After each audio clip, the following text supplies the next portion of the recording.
ಪ್ರಧಾನಮಂತ್ರಿಯಾಗಿ ಯಾರು ಆಯ್ಕೆ? ಮುಂದಕ್ಕೂ ಮೋದಿನೇ ಆಗ್ಬೇಕು. ನರೇಂದ್ರ ಮೋದಿ. ಯಾಕೆ ಸರ್ ಮತ್ತೆ ಮೋದಿ ಅವರು? ಬೇರೆಯವ್ರು ಬಂದು ದೇಶನೇ ಮಾರ್ಬಿಡ್ತಾರೆ.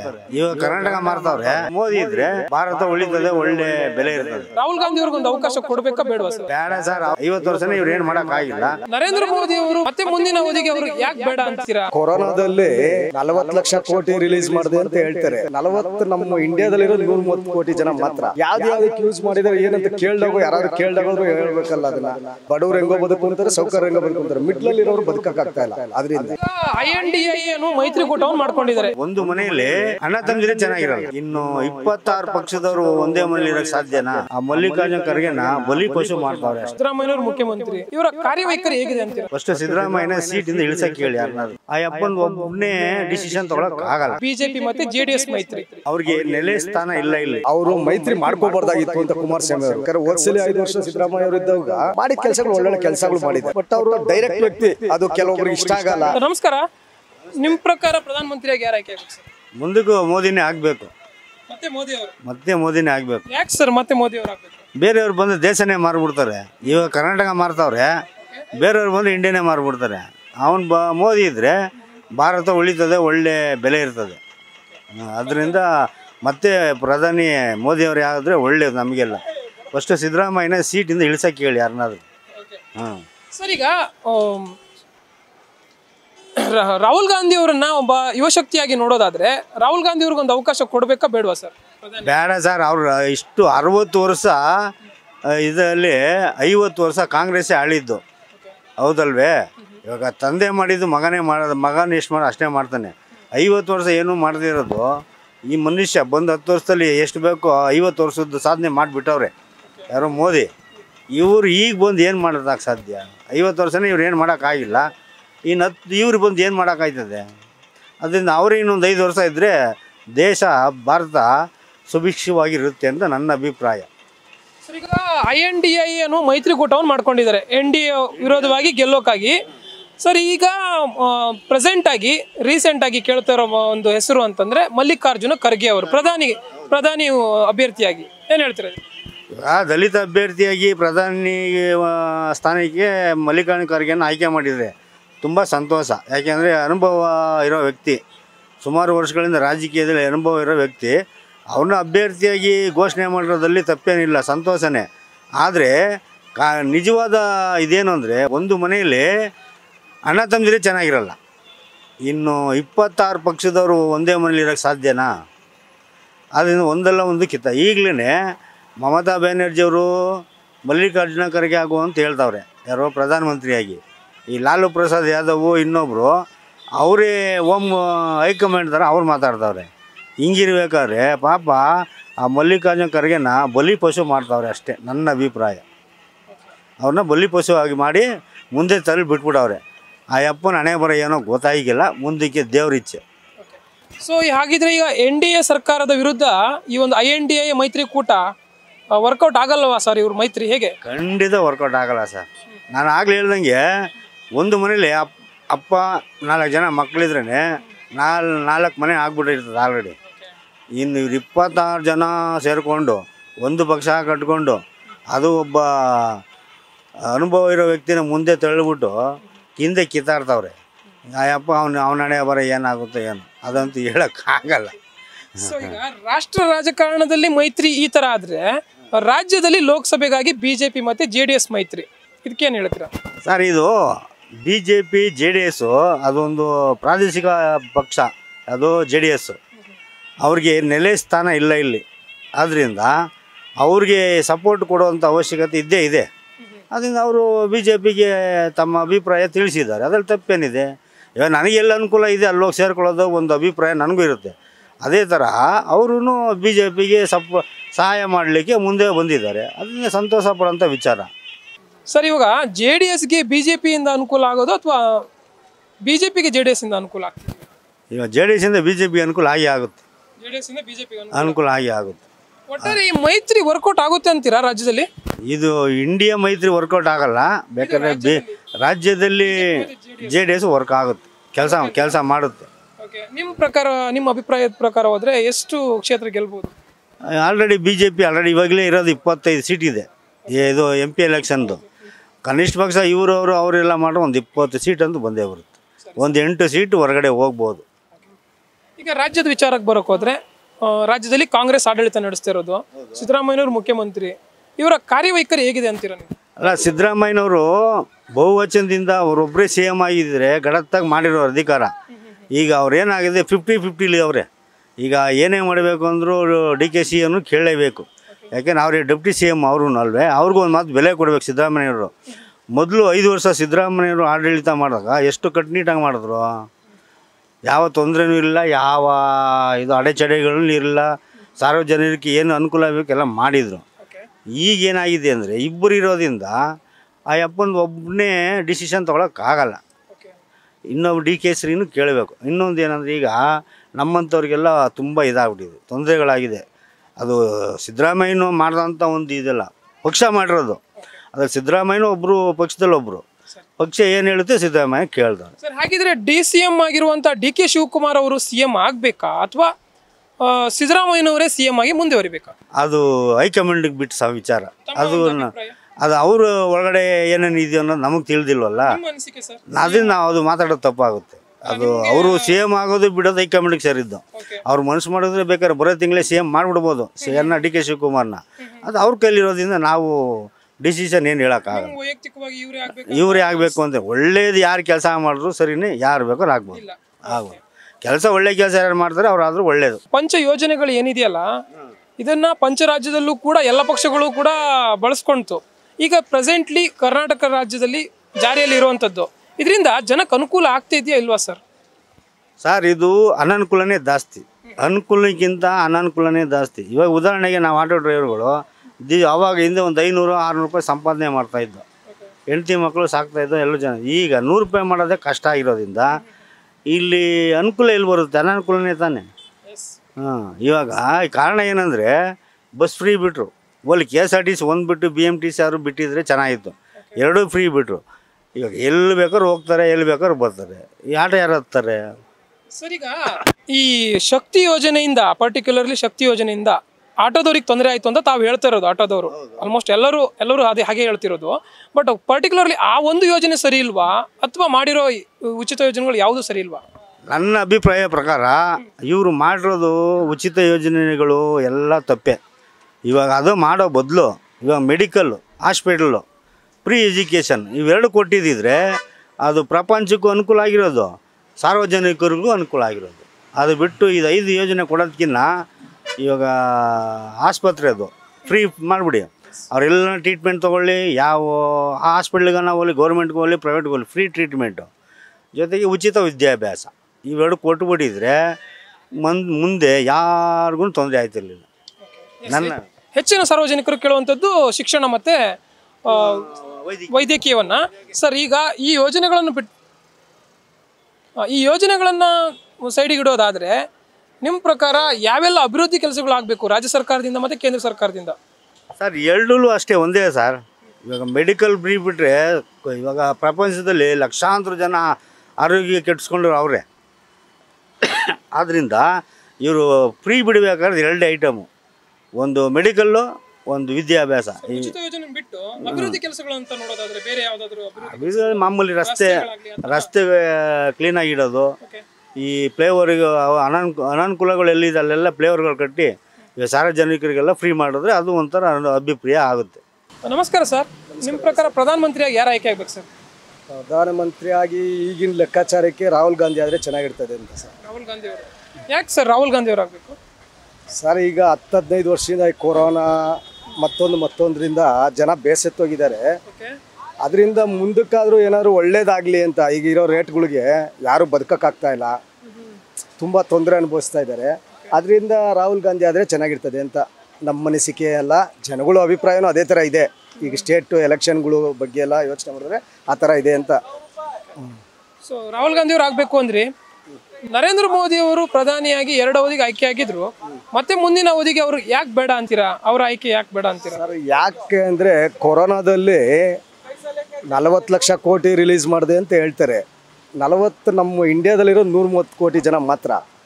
ಯಾವುದಕ್ಕೆ ಯೂಸ್ ಮಾಡಿದರೆ ಏನಂತ ಯಾರಾದರೂ ಕೇಳ್ದಾಗೋದ್ರು ಹೇಳ್ಬೇಕಲ್ಲ ಅದನ್ನು ಹೇಳ್ತಾಯಿಲ್ಲ. ಆಮೇಲೆ ಇನ್ನೊಂದು ಏನಂದರೆ ಬಡ ಜನ ಬದುಕೋಕ್ಕಾಗ್ತಾಯಿಲ್ಲ, ಮಿಡ್ಲಲ್ಲಿರೋರು ಬಡವ್ರು ಹೆಂಗೋ ಬದುಕೊಂತಾರೆ, ಸೌಕರ್ಯ ಹೆಂಗೋ ಬದುಕೊಂತಾರೆ, ಮಿಡ್ಲಲ್ಲಿ ಇರೋರು ಬದುಕಕ್ಕಾಗ್ತಾ ಇಲ್ಲ. ಅದರಿಂದ ನರೇಂದ್ರ ಮೋದಿ ಅವರು ಬೇಡ ಬೇಡ ಅಂತ. ಸರಿ ಸರ್, ಈಗ ಲೋಕಸಭಾ ಚುನಾವಣೆಯಲ್ಲಿ ಬಿಜೆಪಿ ಮತ್ತೆ JDS ಮೈತ್ರಿ ಆಗ್ತಾ ಇದೆ, ಏನಂತೀರಾ? ನಮ್ಮ ಅನಿಸಿಕೆ ಪ್ರಕಾರ ಅವರು ಮೈತ್ರಿ ಮಾಡ್ಕೋಬಾರ್ದಾಗಿತ್ತು ಅಂತ ಕುಮಾರಸ್ವಾಮಿ ಅವರು. ನಮ್ಮ ಪರ್ಸನಲ್ ಒಪಿನಿಯನ್ ಅಲ್ಲ, ಒಳ್ಳೆ ವಿಷಯ. ಅವ್ರು ಇಷ್ಟು ಜನ ಮಾತಾಡ್ಕೊಂಬಂದ ರೀತಿಯಲ್ಲಿ ದೇವೇಗೌಡರು ಪ್ರಧಾನಮಂತ್ರಿ ಆದವರು ಅಂಥ ಒಳ್ಳೆಯವರು ಇದ್ದವಾಗ ಈ ಥರ ಈಗ ನಾವು ಪಕ್ಷ ಬಿಟ್ಟು ಹೇಳೋದಾದರೆ ಅವ್ರು ಆಗ್ಬಾರ್ದಾಗಿತ್ತು ಅಂತ. ಒಟ್ಟು ಆ ಮೈತ್ರಿ ಅವಶ್ಯಕತೆ ಇರಲಿಲ್ಲ JDSಗೆ ಅಂತ. ಬಿಜೆಪಿಗೆ ಏನಾದ್ರು ಅನುಕೂಲ ಆಗುತ್ತಾ ಅಂತ ಈ ಒಂದು ಮೈತ್ರಿಯಿಂದ JDS ಜೊತೆಗೆ? ಏನಾಗಲ್ಲ ಸರ್, ಆಗಲ್ಲ. ಹಾಗಿದ್ರೆ ಲೋಕಸಭೆಯಲ್ಲೂ ಮತ್ತೆ ಕಾಂಗ್ರೆಸ್ಗೆ ಹೆಚ್ಚಿನ ಮತ ಸಿಗುತ್ತೆ ಅಂತೀರಾ? ಹೆಚ್ಚಿನ ಜಾಸ್ತಿ ಬರ್ತದೆ, ಓದ್ಸಲಿಗಂತ ಜಾಸ್ತಿ ಬರ್ತದೆ, ಅದು ಗ್ಯಾರಂಟಿ ಅದು. ಸರ್, ಹಾಗಿದ್ರೆ ಈಗ ರಾಜ್ಯ ಸರ್ಕಾರದ ವಿಚಾರಕ್ಕೆ ಬರೋದಾದ್ರೆ ಹೇಗಿದೆ ಅಂತೀರಾ ಕಾರ್ಯವೈಖರಿ ರಾಜ್ಯದಲ್ಲಿ? ಸರ್, ಈಗ ಬಂದು 6 ತಿಂಗಳಾಗಿದೆ. ಅವರು ಹೇಳಿದ್ದ ಸ್ವಲ್ಪ ಕೆಲಸಗಳು ಎಲ್ಲ ಮಾಡ್ತಾ ಇದ್ದಾರೆ. ಮುಂದಿನ ದಿನಗಳಲ್ಲಿ ಇನ್ನೂ ಮಾಡ್ಬೋದು, ನೋಡ್ಬೋದಲ್ಲ. ಯಾಕಂದರೆ ಓದ್ಸಲಿ 5 ವರ್ಷ ಸಿದ್ದರಾಮಯ್ಯ ಅವರು ಇದ್ದಾಗ ಮಾಡಿದ ಕೆಲಸಗಳು ಒಳ್ಳೊಳ್ಳೆ ಕೆಲಸಗಳು ಮಾಡಿದ್ದಾರೆ. ಯಾಕಂದರೆ ಅದು ಎಲ್ಲರಿಗೂ ತಿಳಿದು ಇದೆ. ಬಟ್ ಅವರು ಡೈರೆಕ್ಟ್ ವ್ಯಕ್ತಿ, ಅದು ಕೆಲವೊಬ್ರಿಗೆ ಇಷ್ಟ ಆಗಲ್ಲ, ಕೆಲವೊಬ್ರಿಗೆ ಒಳಗಡೆ ಮನಸ್ಸಲ್ಲಿ ಒಂದಿಟ್ಕೊಂಡು ಬೇರೆ ಥರ ಮಾತಾಡೋರು ಇಷ್ಟ ಆಗುತ್ತೆ. ಅದಕ್ಕೋಸ್ಕರ ಬೇರೆಯವರೆಲ್ಲ ಇಷ್ಟ ಇಲ್ಲ ಅಂತಲ್ಲ, ಸಿದ್ದರಾಮಯ್ಯವರು ಬೇರೆಯವ್ರಿಗಂತ ಪರವಾಗಿಲ್ಲ. ಸರ್, ಈಗ ಸಿದ್ದರಾಮಯ್ಯನವರೇ ಮುಂದುವರಿಬೇಕಾ ಮುಖ್ಯಮಂತ್ರಿಯಾಗಿ, ಅಥವಾ DK ಶಿವಕುಮಾರ್ ಅವರು ಮುಖ್ಯಮಂತ್ರಿ ಆಗಬೇಕು? ಅದು ಹೈಕಮಾಂಡು ಅವ್ರಿಗೆ ಸಂಬಂಧಪಟ್ಟ ವಿಷಯ. ಅದು ವೈಯಕ್ತಿಕ ಅಭಿಪ್ರಾಯ ಅಲ್ಲ, ಅವರು 1-2 ವರ್ಷ ಇದ್ರೆ ಚೆನ್ನಾಗಿರ್ತದೆ DK ಶಿವಕುಮಾರ್ ಅವರು. ಯಾಕಂದರೆ ಅವರು ಕಷ್ಟ ಬಿದ್ದು ಪಕ್ಷದಿಂದ ಬಂದವರು ಅಲ್ವಾ, ಅವರು ಆದರೆ ಚೆನ್ನಾಗಿರ್ತದೆ. ಸೊ 3 ವರ್ಷ ಇವ್ರು ಇರಲಿ, 2 ವರ್ಷ 2 ವರ್ಷ ಇಲ್ಲ, 2 ವರ್ಷ ಇದ್ರೂ ನಡೀತದೆ. ನಡೀತದೆ, ಅವ್ರಿಗೊಂದು ಅವಕಾಶ ಕೊಡಬೇಕು. ಯಾಕಂದರೆ ಇದು ಜನಸಾಮಾನ್ಯರ ಆಸೆನೂ ಅದೇ ಇದ್ದಾಗ ಕೊಡಲೇಬೇಕಾಗುತ್ತೆ. ಅವರು ಏನೇನು ಮಾತುಕತೆ ಆಗಿದೆಯೋ ಅವ್ರಿಗೆ ಸಂಬಂಧಪಟ್ಟಿದ್ದು. ಸೊ ಈಗ ಪಂಚ ಯೋಜನೆಗಳು ಅಂತ ಏನು ಜಾರಿಯಲ್ಲಿದೆ ಸರ್, ಅದ್ರ ಬಗ್ಗೆ ಏನು ಹೇಳ್ತೀರಾ? ಸರ್, ಅದು ಒಳ್ಳೆ ಯೋಜನೆಗಳೇ, ಬಟ್ ಎಲ್ಲರಿಗೂ ತಲುಪಿಲ್ಲ ಅಂತ ಹೇಳ್ತಾರೆ ಕೆಲವೊಬ್ರು. ಯಾಕಂದರೆ ಇಷ್ಟೊಂದು ಜನದಲ್ಲಿ ಕಡಿಮೆ ಅವಧಿಯಲ್ಲಿ ತಲುಪೋದು ಕಷ್ಟನೇ. ನಾವು ನಮ್ಮ ಒಂದು ಮನೆ ಸಂಸಾರ ನಡೆಸೋಗ್ಲೇ ಅಷ್ಟೊಂದು ಕಷ್ಟ ಇರ್ತದೆ. ಒಂದು ಸ್ಟೇಟಲ್ಲಿ ಇಷ್ಟೊಂದು ಅನೌನ್ಸ್ ಮಾಡಬೇಕು ಅಂದಾಗ ಎಲ್ಲ ರೀತಿಯಲ್ಲಿ ಅವರು ಪ್ರಿಪೇರ್ ಆಗಬೇಕಾಗುತ್ತೆ. ಇನ್ನೂ ಸ್ವಲ್ಪ ದಿನದಲ್ಲಿ ಇನ್ನೂ ಸ್ವಲ್ಪ ಚೆನ್ನಾಗಿ, ಇನ್ನೂ ಸ್ವಲ್ಪ ಜನಕ್ಕೆ ಯಾರಿಗೋ ದುಡ್ಡು ಬಂದಿಲ್ಲ ಅದು ಇದು ಅಂತ ಇರ್ತಾರಲ್ಲ, ಅವ್ರಿಗೆಲ್ಲ ಹೋಗಿ ತಲುಪುತ್ತೆ ಅಂತ ನಮ್ಮ ಅನಿಸಿಕೆ ಸರ್. ಈ ಗ್ಯಾರಂಟಿ ಯೋಜನೆಗಳು ಇನ್ನೂ ಸರಿಯಾಗಿ ತಲುಪಿಲ್ಲ, ತಲುಪಿದ್ರೆ ಅನುಕೂಲ ಇದೆ ಅಂತೀರ? ಹಾಗಿದ್ರೆ ಅಲ್ಲ, ತಲುಪಿದೆ, ಸರಿಯಾಗಿ ತಲುಪಿಲ್ಲ, ಇನ್ನೂ ಕೆಲವೊಬ್ಬರಿಗೆ ತಲುಪಿಲ್ಲ ಅಂತ ಹೇಳ್ತಾರೆ. ಅದು ನಾನಾ ಕಾರಣಗಳು ಇರ್ಬೋದು, ಅವ್ರು ಅಪ್ಲೈ ಮಾಡದೇ ಇರೋದು, ಇನ್ನೊಂದು ಬೇರೆ ಇರ್ಬೋದು. ತಲುಪಿದ್ರೆ ಇನ್ನೂ ಚೆನ್ನಾಗಿರ್ತದೆ. ಯಾಕಂದ್ರೆ ಸರ್, ಈಗಿರೋಂಥ ಯೋಜನೆಗಳು ಚೆನ್ನಾಗಿದೆ ಅಂದ್ರಿ, ಇದನ್ನು ಹೊರತುಪಡಿಸಿನೂ ಬೇರೆ ಯಾವ್ದಾದ್ರು ಯೋಜನೆ ಮಾಡ್ಬೋದಿತ್ತಾ ಅಂತ ಅನ್ಸುತ್ತೆ ಸರ್? ನಮಗೆ ಗೊತ್ತಿದ್ದಂಗೆ ಜನ ಕೇಳೋದು ಊಟದ ಬಗ್ಗೆ, ನೀರಿನ ಬಗ್ಗೆ. ಇದು ಬಸ್ಸದಲ್ಲ, ಬೇರೆಯವ್ರಿಗೆ, ವಯಸ್ಸಾದವ್ರಿಗೆ, ಸ್ಟೂಡೆಂಟ್ಸ್ಗೆ ಮಾಡಿ ಬೇರೆಯವ್ರಿಗೆ ಕ್ಯಾನ್ಸಲ್ ಮಾಡಿದ್ರು ಒಳ್ಳೆಯದೇ. ನಮ್ಮ ವೈಯಕ್ತಿಕವಾಗಿ ಆಮೇಲೆ ಒಳ್ಳೆ ವಿಷಯ ಅನ್ನೋದು ಗೌರ್ಮೆಂಟು ನಡಿಬೇಕಲ್ಲ ಸರ್. ಎಲ್ಲ ರೀತಿಯಲ್ಲೂ ಇದೆಲ್ಲ ಚೇಂಜ್ ಅಪ್ ಮಾಡಿದ್ರು ಒಳ್ಳೆಯದೇ. ಯಾಕಂದರೆ ಜನಗಳಿಗೆ ಹೇಳಿದ್ನ ಎಲ್ಲರೂ ಕೊಡೋಲ್ಲ, ಇವರು ಕೊಡ್ತಾ ಇದ್ದಾರಲ್ಲ, ತುಂಬ ಒಳ್ಳೆಯ ವಿಷಯ ಅಂತ ನಮ್ಮ ಲೆಕ್ಕಾಚಾರದಲ್ಲಿ ಸರ್. ಸೊ ಕೆಲವರ ಅಭಿಪ್ರಾಯ ಈ ಯೋಜನೆಗಳೇ ಬೇಡಾಗಿತ್ತು, ಉಚಿತ ಯೋಜನೆಗಳು ಅಂತ. ಏನು ಹೇಳ್ತೀರಾ? ಅಭಿವೃದ್ಧಿ ಕೆಲಸಕ್ಕೆ ಮಾರಕ ಆಗ್ತಾ ಇದೆ. ಹೌದು ಸರ್, ನೀವು ಹೇಳ್ತಾರ ಸರಿ. ಹಂಗಾರೆ ಪ್ರಧಾನಮಂತ್ರಿ ಆಗಿದ್ದವಾಗ ಮೋದಿ ಅವರು ಏನು ಹೇಳಿದರು ಸರ್? ಅವರು ಇದೇ ತಾನೇ ಹೇಳಿದ್ದು. ಗ್ಯಾಸ್ ರೇಟ್ ಎಷ್ಟಿತ್ತು ಸರ್ ಮನಮೋಹನ್ ಸಿಂಗ್ ಇದ್ದವಾಗ? 400 ರೂಪಾಯಿ ಇತ್ತು. ಇವತ್ತು ಎಷ್ಟಿತ್ತು? ಇವಾಗ 150 ರೂಪಾಯಿ ಕಡಿಮೆ ಮಾಡಿದ್ದಾರೆ. ಅದು ನಿಮ್ಮ ಲೆಕ್ಕಾಚಾರದಲ್ಲಿ ಹೆಂಗೆ ಸರ್? ಅವರು ಅದನ್ನೇ ಹೇಳಿ ಅಲ್ವ ಅವ್ರು ಬಂದಿರೋದು. ಈಗೇನಕ್ಕೆ ಅಲ್ಲಿ ಬೇರೆ ಮೂರು ರಾಜ್ಯದಲ್ಲಿ ಗೆದ್ರಲ್ಲ, ಅವರು ಅಲ್ಲಿ ಕೊಟ್ಟಿರಲಿಲ್ಲ ಭರವಸೆಗಳ್ನ? ರಾಜಕೀಯ ಅಂದಾಗ ಇದೆಲ್ಲ ಜನರಲ್ಲೇ, ಯಾರು ಇವರು ಅಂತಲ್ಲ, ಅವ್ರಿಗೆ ಸಂಬಂಧಪಟ್ಟಂಗೆ ಅವ್ರು ಭರವಸೆಗಳು ಕೊಡ್ತಾರಲ್ವ ಸರ್. ಈ ಉಚಿತ ಯೋಜನೆಗಳು ಅನ್ನೋದು ರಾಜ್ಯದಲ್ಲಿ ಮೊದಲು ಒಂದು ಜಾರಿಗೆ ಬಂತು, ತದನಂತರ ಪಂಚರಾಜ್ಯ ಚುನಾವಣೆಯಲ್ಲೂ ಕೂಡ ಕೇಳಿ ಬಂತು. ಅದು ಪಂಚರಾಜ್ಯ ಚುನಾವಣೆಯಲ್ಲೂ ಕೂಡ ವರ್ಕೌಟ್ ಆಯಿತು. ಈ ಬಗ್ಗೆ ಏನು ಹೇಳ್ತೀರಾ? ಅಂದರೆ ಕಾಂಗ್ರೆಸ್ ಸರ್ಕಾರ ಮಾಡಿರೋಂಥದ್ದು ಇಡೀ ರಾಷ್ಟ್ರಕ್ಕೆ ಮಾದರಿ ಆಯಿತು ಅಂತೀರಾ? ಏನು ಹೇಳ್ತೀರಾ? ಕಾಂಗ್ರೆಸ್ ಸರ್ಕಾರ ಮಾಡಿದ್ದು ಅನ್ನೋದಕ್ಕಂತ ಸರ್, ಯಾವುದೇ ಒಳ್ಳೆ ವಿಷಯ ಆಗಿದ್ರೆ ಪ್ಲಸ್ಸು ಮೈನಸ್ಸು ಎರಡು ಇದ್ದೇ ಇರ್ತದೆ. ಯಾವುದೇ ರಾಜ್ಯ ಸರ್ಕಾರ ಆಗಲಿ ರಾಷ್ಟ್ರದಲ್ಲಾಗಲಿ ಎರಡು ಸಂಬಂಧಪಟ್ಟಂಗೆ ಇರ್ತಾರೆ. ಅರ್ಧ ಇರ್ತದೆ. ಎಲ್ಲ ನಿಜಾನೂ ನಡೆದು ಬಿಡಲ್ಲ, ಎಲ್ಲ ಸುಳ್ಳು ನಡೆಯಲ್ಲ. ಆ ಲೆಕ್ಕಾಚಾರದಲ್ಲಿ ಇವತ್ತಿನ ಲೆಕ್ಕಾಚಾರಕ್ಕೆ ಪರವಾಗಿಲ್ಲ. ಯಾಕಂದರೆ ಇನ್ನೂ ಮುಂದಿನ ದಿನಗಳಲ್ಲಿ ಬೇರೆ ರಾಷ್ಟ್ರ, ಈಗ ಅವರು ಹೇಳ್ದಂಗೆ ಸರ್, ಈಗ ಅಲ್ಲೆಲ್ಲ ಮಾಡಿದ್ರು, ಈಗ ಅವರು 3 ರಾಜ್ಯದಲ್ಲಿ ಗೆದ್ದವರಲ್ಲ, ಅವರು ಭರವಸೆಗಳು ಕೊಟ್ಟಿದ್ದಾರಲ್ಲ, ಅವರು ಮಾಡಲೇಬೇಕಾಗುತ್ತಲ್ಲ. ಇವ್ರು ಮಾಡಿದ್ರು ಅನ್ನೋದಕ್ಕಂತ ಇದಕ್ಕೆ ಮುಂಚೆ ಬೇರೆ ರಾಜ್ಯದಲ್ಲೆಲ್ಲ ಮಾಡಿದ್ದಾರೆ ಸರ್. ತಮಿಳ್ನಾಡಲ್ಲಿ ಮಾಡಿದ್ದಾರೆ. ತಮಿಳ್ನಾಡಲ್ಲಿ ಮೊದಲಿಂದನೂ ಬಸ್ ಫ್ರೀ, ಹೆಣ್ಮಕ್ಳಿಗೆ ಫ್ರೀ ಕೊಟ್ಟಿದ್ರು. ಇವರು ಸ್ವಲ್ಪ ಮುಂದೆ ಹೋಗಿ ಸ್ವಲ್ಪ ಎಲ್ಲರಿಗೂ ಫ್ರೀ, ಹೆಣ್ಣು ಮಕ್ಕಳಿಗೆ ಎಲ್ಲರಿಗೂ ಅಂತ ಮಾಡಿದ್ರಲ್ಲ, ಎಲ್ಲ ಸ್ಟೇಟ್ ಲೆವೆಲಲ್ಲಿ ಮಾಡಿದ್ರು. ಅವ್ರು ಏನು ಮಾಡಿದರು, ಬರೀ ಗೌರ್ಮೆಂಟ್ ಬಸ್ಸು, ಗೌರ್ಮೆಂಟ್ ಲೆವೆಲ್, ಈಗ ಬೆಂಗಳೂರು ಅಂದರೆ ಬೆಂಗಳೂರಲ್ಲಿ ಫ್ರೀ ಆ ಥರ ಮಾಡಿದರು. ಇವರು ಸ್ಟೇಟ್ ಫುಲ್ ಮಾಡಿದ್ರಲ್ಲ, ಅದು ಒಂದು ಸ್ವಲ್ಪ ಜಾಸ್ತಿನೇ ಆಯಿತು ಅಂತ ನಮ್ಮ ಅನಿಸಿಕೆ. ಬೇರೆಯವ್ರ ಮನಸ್ಸಲ್ಲಿರೋದು, ಯಾಕಂದರೆ ಈಗ ಯಾರೇ ಒಂದು ಮಧ್ಯಮ ವರ್ಗದವ್ರು, ನಮ್ಮ ಆಟೋ ಡ್ರೈವರ್ಸ್ ಆಗಲಿ, ಇನ್ನೊಬ್ಬರಾಗಲಿ ಅವ್ರಿಗೆ ಕಷ್ಟ ಆಗ್ತಾಯಿದೆ. ಇದರಿಂದ ಸ್ವಲ್ಪ ವ್ಯಾಪಾರಗಳು, ಬಿಸ್ನೆಸ್ಗಳು ಕಡಿಮೆ ಆಗಿದೆ. ಅದರಿಂದ ಇದನ್ನು ಒಂದು ಸ್ವಲ್ಪ ಆಲ್ಟರ್ನೇಟ್ ಮಾಡಿದ್ರೆ ಒಳ್ಳೆಯದೇ. ಏನು ಅದರಿಂದ ನೋಡಿ, ಜನ ಎಲ್ಲ ನೀವು ಒಳ್ಳೇದು ಮಾಡಿದ್ರು ಬೈತಾರೆ, ಕೆಟ್ಟದ್ದು ಮಾಡಿದ್ರು ಬೈತಾರೆ, ಮರ್ತು ಬಿಡ್ತಾರೆ ಎಲೆಕ್ಷನ್ ಬಂದವಾಗ. ಅದರಿಂದ ಸರ್ ಹಾಗಿದ್ರೆ ಈ ಒಂದು ಶಕ್ತಿ ಯೋಜನೆಯಿಂದ ಆಟೋದವ್ರಿಗೆ ತೊಂದರೆ ಆಗಿರೋದಂತೂ ಖಂಡಿತ ಎಲ್ಲರೂ ಹೇಳ್ತಾ ಇರುವಂಥದ್ದು, ಎಲ್ಲ ಆಟೋದವರು ಅಂತಲ್ಲ ಸರ್, ಅದು ಖಂಡಿತವಾಗೂ ನಿಜವಾದ ವಿಷಯನೇ. ಯಾಕಂದರೆ ಎಲ್ಲರೂ ಫ್ರೀ ಬಸ್ಸಲ್ಲಿ ಆಧಾರ್ ಕಾರ್ಡ್ ತೋರಿಸಿ ಹೋಗ್ಬಿಟ್ಟು ಅಂದರೆ ಅದು ಏನಾಗುತ್ತೆ, ಹಾಗೆ ಆಗುತ್ತೆ. ಯಾಕಂದರೆ ಯಾಕಂದರೆ ಸರ್, ಒಂದು ಮನುಷ್ಯನಿಗೆ ಒಂದು ಸಂಸಾರ ನಡೆಸ್ಬೇಕಾದ್ರೆ 1,000 ಬೇಕೇ ಬೇಕು. ಇವತ್ತಿನ ದಿನ 1,000 ರೂಪಾಯಿ ಬೇಕೇ ಬೇಕು. ಅದರಲ್ಲಿ 500-400 ತಗೊಂಡೋಗಿ ಅವರು ಸಂಸಾರ ಹೆಂಗೆ ನಡೆಸ್ತಾರೆ?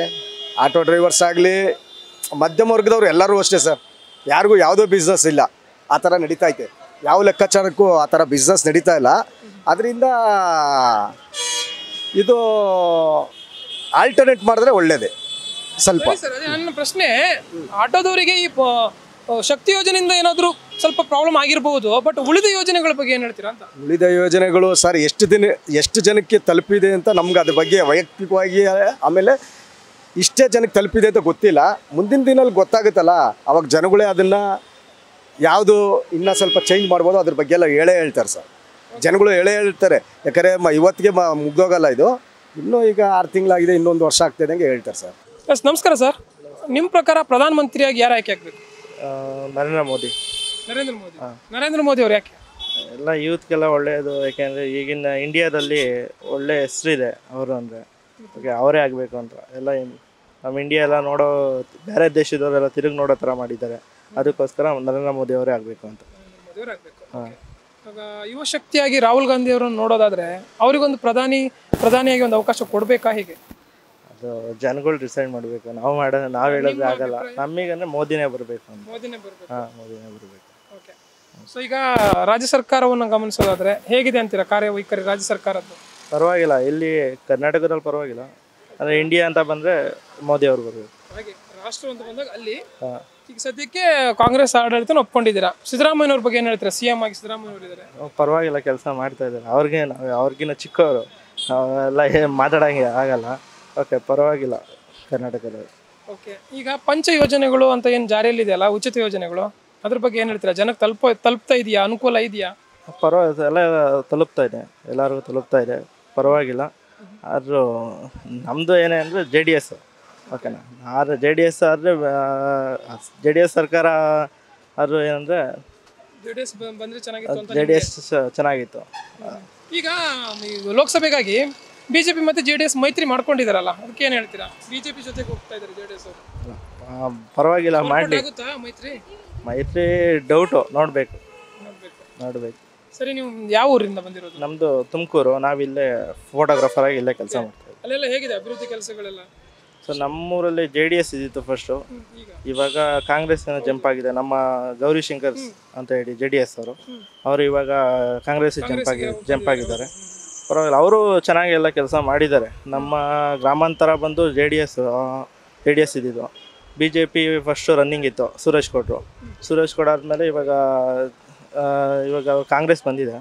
ಕಾಂಗ್ರೆಸ್ ಏನು ಮಾಡ್ತಾರೋ ನೋಡಬೇಕು. ಅಂದರೆ ನಮಗೆ ಪ್ರಕಾರ ಮನುಷ್ಯ ಇಂಪಾರ್ಟೆಂಟು. ಕರೆಕ್ಟ್. ಈಗ ಪಕ್ಷವಾಗಿ ಬಿಟ್ಬಿಡಿ, ಅದೇ ವ್ಯಕ್ತಿಯಾಗಿಯೇ ಗೌರಿಶಂಕರ್ ಅವರು ಕ್ಷೇತ್ರದಲ್ಲಿ ಕೆಲಸಗಳನ್ನು ಕೆಲಸ ಮಾಡಿದ್ದಾರೆ. ಎಲ್ಲರಿಗೂ ಒಳ್ಳೆಯದಾಗಿದೆ. ಅಂದರೆ ನಮಗೆ ಒಂದು ಕಡೆ ಅವರು ಕಾಂಗ್ರೆಸ್ಗೆ ಹೋಗಿದ್ದು ಎಲ್ಲ ಒಂದು ಕಡೆ ಬೇಸರ ಇದೆ ಅಷ್ಟೇ. ಅದು ಬಿಟ್ಟರೆ ಏನಿಲ್ಲ. ಅಂದರೆ ಚೆನ್ನಾಗಿ ಕೆಲಸ ಮಾಡಿದ್ದಾರೆ. ಯಾಕೆಂದರೆ ಚೆನ್ನಾಗಿ ಎಲ್ಲ ಗುರುತಿಸ್ಕೊಂಡಿದ್ದಾರೆ. ನಮ್ಮೂರ ಕಡೆ, ಹಳ್ಳಿ ಕಡೆ ಎಲ್ಲ ಚೆನ್ನಾಗಿ ಕೆಲಸ ಮಾಡಿದ್ದಾರೆ. ನಮ್ಮೂರಲ್ಲಿ ರೋಡೇ ಇರಲಿಲ್ಲ ಫಸ್ಟ್ ಆಫ್ ಆಲ್. ನಮ್ಮದು ತುಮಕೂರಲ್ಲಿ ಬೆಳಗಾವಿ ಹೋಬಳಿ ಗ್ರಾಮಾಂತರ ಮುದುಗೆರೆ ಅಂತ ನಮ್ಮದು ಊರು. ಓಕೆನಾ? ಬುಗುನಹಳ್ಳಿ ಪೋಸ್ಟು. ಚೆನ್ನಾಗಿ ಕೆಲಸ ಮಾಡಿದ್ದಾರೆ ಗೌರಿಶಂಕರ್. ಯಾಕೆಂದರೆ ಗೌರಿಶಂಕರ್ ಮಾಡಿದ್ದಾರೆ, ಸುರೇಶ್ ಗೌಡ್ರು ಮಾಡಿದ್ದಾರೆ. ಆದರೆ ನಮಗೆ ತುಂಬ ಚೆನ್ನಾಗಿ ಇದು ಮಾಡೋರು ಅಂದರೆ ಗೌರಿಶಂಕರ್. ಗೌರಿಶಂಕರ್ ಅವರು. ಗೌರಿಶಂಕರ್ ಓಕೆ, ಈಗ ನೆಕ್ಸ್ಟ್ ಮತ್ತೆ ಈಗ ಕಾಂಗ್ರೆಸ್ಸಲ್ಲಿ ಇದ್ದಾರಲ್ಲ ಅವರು, ಮತ್ತೆ ಕಾಂಗ್ರೆಸ್ನಿಂದನೇ ಕಾಂಪೀಟ್ ಮಾಡಿದ್ರೆ ಅವರು ಏನು ಮಾಡ್ತೀರಾ ಅವಾಗ? ನಿಮ್ಮ ಇದು ಸಪೋರ್ಟ್ ಯಾರಿಗಿರುತ್ತೆ? ಅದನ್ನ ಡಿಸೈಡ್ ಮಾಡಿಲ್ಲ, ನೋಡೋಣ. ವ್ಯಕ್ತಿಗೆ ಇರುತ್ತೆ, ನಮ್ದು ಏನೇ ಆದರೂ ವ್ಯಕ್ತಿಗೆ ಇರುತ್ತೆ. ರಾಜಕೀಯ ಅವ್ರದ್ದು ಏನೇ ಇರ್ಬೋದು, ಅದು ನಮ್ಮದು ವ್ಯಕ್ತಿ ಇಂಪಾರ್ಟೆಂಟ್. ನಮ್ಮದು ಗೌರಿಶಂಕರ್ ಅಂದರೆ ನಮಗೇನೋ ಒಂಥರ ಇದು ಎನರ್ಜಿ ಅಂತಾರೆ. ರೈಟ್, ನೀವು ಮತ ಯಾರಿಗಾದ್ರೂ ಚಲಾಯಿಸ್ಬೋದು, ಅದೇ ಯಾವ ವ್ಯಕ್ತಿಗಿರುತ್ತಾ ಪಕ್ಷಕ್ಕಿರುತ್ತಾ ನಿಮ್ಮ ಸಪೋರ್ಟ್ ಅನ್ನೋ ವಿಚಾರ ಕೇಳಿದೆ. ಫೈನ್. ಈಗ ಒಟ್ಟಾರೆ ಗಮನಿಸೋದಾದ್ರೆ ರಾಜ್ಯ ಸರ್ಕಾರ ಮತ್ತು ಕೇಂದ್ರ ಸರ್ಕಾರ ಯಾವೆಲ್ಲ ಅಭಿವೃದ್ಧಿ ಕೆಲಸಗಳನ್ನು ಮಾಡಬೇಕು ಅಂತೀರಾ ನಿಮ್ಮ ಪ್ರಕಾರ? ಅಂದರೆ ಡೆವಲಪ್ಮೆಂಟ್ಸ್ ಯಾವ್ದು ಮಾಡಬೇಕು ಅಂತೀರಾ? ರಸ್ತೆಗೆ ಇರ್ಬೋದು, ಯಾವುದು ಇನ್ನೂ ಡೆವಲಪ್ಮೆಂಟ್ ಆಗಬೇಕು. ಸಿಟಿ ಓಕೆ, ಹಳ್ಳಿ ಇನ್ನೂ ಇಂಪ್ರೂವ್ಮೆಂಟ್ ಇರಬೇಕು. ಈಗ ನಮ್ಮೂರಲ್ಲೆಲ್ಲ, ನಮ್ಮದು ತುಮಕೂರು ಗ್ರಾಮಾಂತರ, ಯಾಕೆಂದರೆ ನಮ್ಮೂರಲ್ಲಿ ಬಸ್ಸೇ ಇಲ್ಲ. ಫಸ್ಟ್ ಆಫ್ ಆಲ್ ಇವಾಗ ನಮಗೆ ಬಸ್ಸು ಇಲ್ಲ, ಏನೂ ಇಲ್ಲ. 3 ಕಿಲೋಮೀಟ್ರ್ ಹೋಗ್ಬೇಕು, 3 ಕಿಲೋಮೀಟ್ರು ನಡ್ಕೊಂಡು ಹೋಗ್ಬೇಕು, ಇಲ್ಲಾಂದರೆ ಯಾವ ಆಟೋದಲ್ಲಿ ಹೋಗ್ಬೇಕು ನಮ್ಮೂರ ಕಡೆ. ಯಾಕೆಂದರೆ ನಾವು ಇವಾಗ ನಮ್ಮ ಊರಲ್ಲಿ ಗೆದ್ದಿರೋದು ಅಂದರೆ ಸುರೇಶ್ ಗೌಡ್ರು ಒಂದು ಮಾತು ಹೇಳ್ಬೋದು ಅಂದರೆ, ನಮ್ಮೂರ ಕಡೆ ಬಸ್ ಇಲ್ಲ ಫಸ್ಟ್ ಆಫ್ ಆಲ್. ಓಕೆನಾ, ಬಸ್ ಇಲ್ಲ, ಜನಗಳು ನೈಟ್ ಆದರೆ ಓಡೋಕ್ಕೆಲ್ಲ ತೊಂದರೆ ಆಗುತ್ತೆ. ಓಕೆನಾ, ಅದರಿಂದ ನಮ್ಮೂರ ಕಡೆ ಇನ್ನೂ ಇಂಪ್ರೂವ್ಮೆಂಟ್ ಆಗಬೇಕು.